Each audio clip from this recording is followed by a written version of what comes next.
Kaya ato ang Ebanghelyo makita po ni sa Ecclesiastes or related niya siya sa Ecclesiastes nga ang richness dili garantiya nga makahatag nimo meaning sa imong kinabuhi kung wala ang Ginoo. Okay? Dato ka walang Ginoo, dili gina makahatag kanimo kalipay. Imong huna magrigor, imong huna maglibog sa ang paggasto. Apan ang kadato kunya giubanan din sa Ginoo ay ang kinabuhi meaningful kayo. Dili na siguro richness. Bisag dili ka sa pobre lang ka o niya to grabe imong relationship sa Ginoo, musimba ka, magampo ka, imong kinabuhi meaningful. Naidato kaayo sa syudad. Tagas kay paril. Dahil kay kwarta. Ay lang atbang kapilya. Wagi si masimba. Naimisa kada Sabado o anticipated mass. Digis siya musimba. Sila, digis lang musimba. Tagasig paril. No? Karon, nanunuktok silang balay. Udtong dako. Nanuktok. Yablihan, tulis di ay. Tulis, nakuha ang mga kaptangan, as ka mga bahandi. Papili, katungkuan. Kuha nila.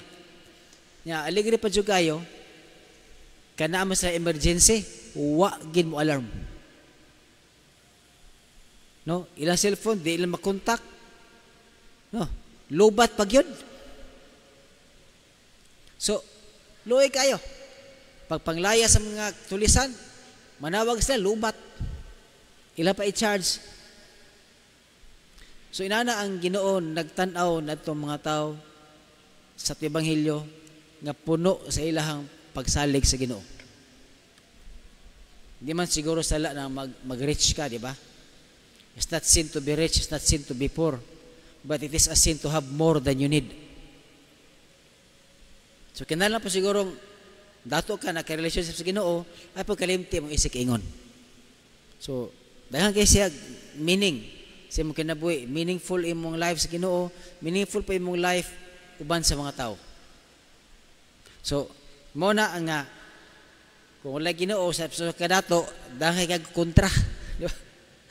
Daghan kay mag-ilog nimo. No, ikaw po maglibog po ka. No, so mo ni ang gi-warning sa Ginoo sa tuong Ebanghelyo.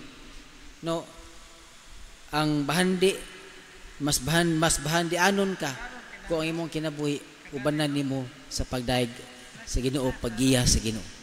Mapobre man dato, meaningful kay imong kinabuhi uban sa imong pamilya. Palig manindog. Nagato ako sa Dios nga mahan